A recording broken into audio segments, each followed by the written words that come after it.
End of the Garp. Previous chapter में Garp की defeat के बाद से सब लोग अपनी उम्मीद छोड़ चुके थे, लेकिन स्टिल गार्प अपने लास्ट एफर्ट से कोबी को पायरेट आइसलैंड से बचा लेता है, लेकिन वो खुद को नहीं बचा पाता। तो यार वन पीस चैप्टर 1088 रिलीज हो चुका है और ओडा ने फाइनली पायरेट आइसलैंड की स्टोरी को एंड किया है, और इस एंड के लिए हम लोग तैयार नहीं थे। तो शुरुआत करते हैं चैप्टर से, जहां पे हमें पास दिखाया जाता है अमेजोन लिली का, कि कैसे ब्लैकबियर्ड ने कोबी को किडनैप किया था।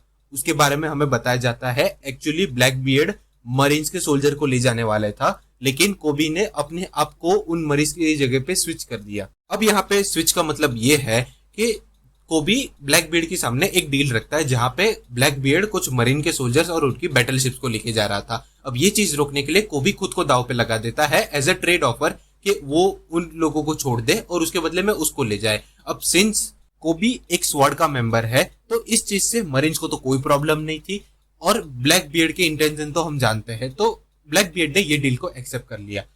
अब कम टू द प्रेजेंट आते हैं, जहां पे बिल्कुल होपलेस वाला सीन चल रहा है प्रीवियस चैप्टर की तरह। तभी गार्प एक नया प्लान बनाता है, जहां पे वो सबको ऑर्डर देता है कि जिसमें वो एक ओपनिंग क्रिएट करेगा आउलो पिजार को डिस्ट्रॉय करके, और उस ओपनिंग के दौरान कोबी वो जो जायंट हाथ निकला है उसको कंप्लीटली डिस्ट्रॉय करेगा। फिर आएगा हमारे प्रिंस ग्रस का रोल, जो उस हाथ में से गिरती हुई फॉलन डिब्रीज होगी उसको पकड़ेगा, ताकि वो फॉलन डिब्रीज शिप को डिस्ट्रॉय ना कर सके। और एट लास्ट हेलमेपो जो उन दोनों को कवर देगा, ताकि कोई पायरेट्स उन दोनों को रोक ना ले बीच में से। ये ऑर्डर सुनते ही चारों के चार अलग हो जाते हैं, जहाँ पे ग्रस और कोबी दोनों साथ में ही जा रहे होते हैं। तभी ग्रस कोबी से सवाल पूछता है कि क्या तुम कोई एक्सप्लोजिव्स लाए हो उसके हाथ को डिस्ट्रॉय करने के लिए, जिसके जवाब में कोबी उसको मना करता है।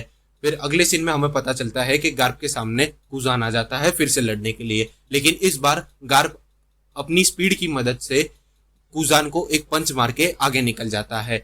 अगले मांगा पैनल में हमें पता चलता है कि कुछ पायरेट्स कोबी के ऊपर अपनी पिस्टल से हमला कर रहे होते हैं, तो उसको कवर देने के लिए हेलमेपो उनके सामने आ जाता है, और हेलमेपो के उनके सामने आने की वजह से उसको थोड़ी सी चोट लग जाती है। फिर अगले मांगा पैनल में हमें पता चलता है कि गार्प बहुत तेजी से आउलो पिजारो की तरफ पहुंच रहा है, और जैसे ही हमला करने जाता है तभी वहां पे फ्लैशबैक आता है। इस फ्लैशबैक में गार्प अपना एक लेक्चर याद कर रहा होता है, जहां पे वो सारे मरीन के सोल्जर से सवाल पूछता है कि तुम एक ऐसे आइसलैंड में फंसे हो और तुम्हारे सामने दो पर्सन है, एक ओल्ड मैन और एक बेबी, और तुम्हारे पास एक ही बोट है जिसके ऊपर तुम एक पर्सन को ले जा सकते हो, तो तुम किसे बचाओगे? जिसके जवाब में कोबी कहता है कि मैं उन दोनों को बचाऊंगा और खुद उस आइसलैंड पे रहूंगा। तो ये चीज सुन के गार्प गुस्से में आ जाता है, और वो कहता है कि तुम्हें बेबी को बचाना चाहिए और उस ओल्ड मैन को वहीं पे ही छोड़ देना चाहिए। अगले मांगा पैनल में हमें हेलमेपो और गार्प की कन्वर्सेशन दिखाई जाती है, जहां पे उस कन्वर्सेशन से हमें पता चलता है कि गार्प कोबी की फिजिकल कंडीशन से थोड़ा चिंतित था, क्योंकि उसके बॉडी पे, शोल्डर्स पे और हाथ पे बहुत ज्यादा ब्रूसेस बढ़ गए थे। तो इसके जवाब में हेलमेपो कोबी का सीक्रेट रिवील करता है कि कोबी सिंस कमजोर है बाकी सारे मेंबर से, तो उसको और भी ज्यादा ट्रेनिंग करनी पड़ती है। तो वो गार्प की पर्सनल ट्रेनिंग के बाद भी रात भर जाता है बैटलशिप बैग्स के ऊपर ट्रेनिंग करने के लिए, जो मैंने प्रीवियस चैप्टर में बताई थी। ये सारी चीजें याद कर कर गार्प मुस्कुराता है, और गार्प अपना नया मूव इस्तेमाल करता है, जो है गैलेक्सी डिवाइड। और वो इतना पावरफुल मूव होता है, जो स्कल आइसलैंड का स्कल था उसके ऊपर लिटरली बीच में से एक बड़ी क्रैक आ जाती है, और ऐसा लगता है कि वो स्कल कभी भी दो टुकड़ों में गिर सकता है।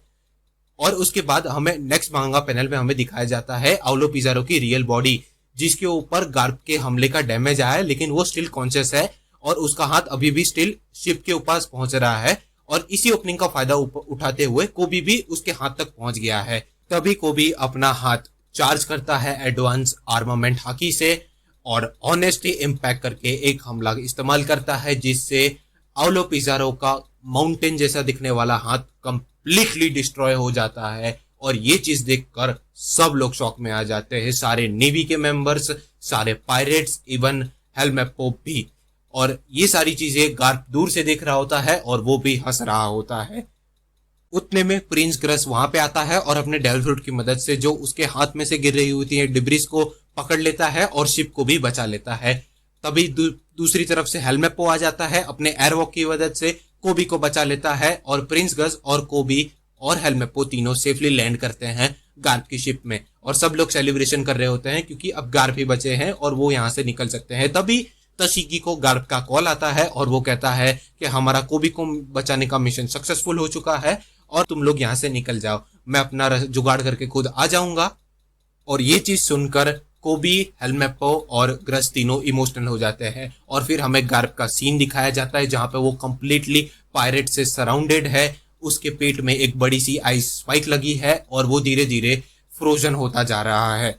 और ये मांगा पैनल देख के मैं कुछ नहीं बोलना चाहता, इसको स्किप करते आगे बढ़ते हैं। और वो लोग वहां से निकल जाते हैं। अगले दिन के न्यूज़पेपर में अनाउंसमेंट होती है कि कैप्टन कोबी को बचाने का जो मिशन था वो सक्सेसफुल गया है, पर अब गार्प मिसिंग है। और उसके बाद हमें एगेट आइसलैंड का सीन दिखाया जाता है जहाँ के उसके बाहर के वाटर्स पे आ जाती हैं सारी नेवी की शिप्स। और इसके अगले चैप्टर्स में हमें एगेट आइसलैंड के इंसिडेंट के बारे में पता चलेगा।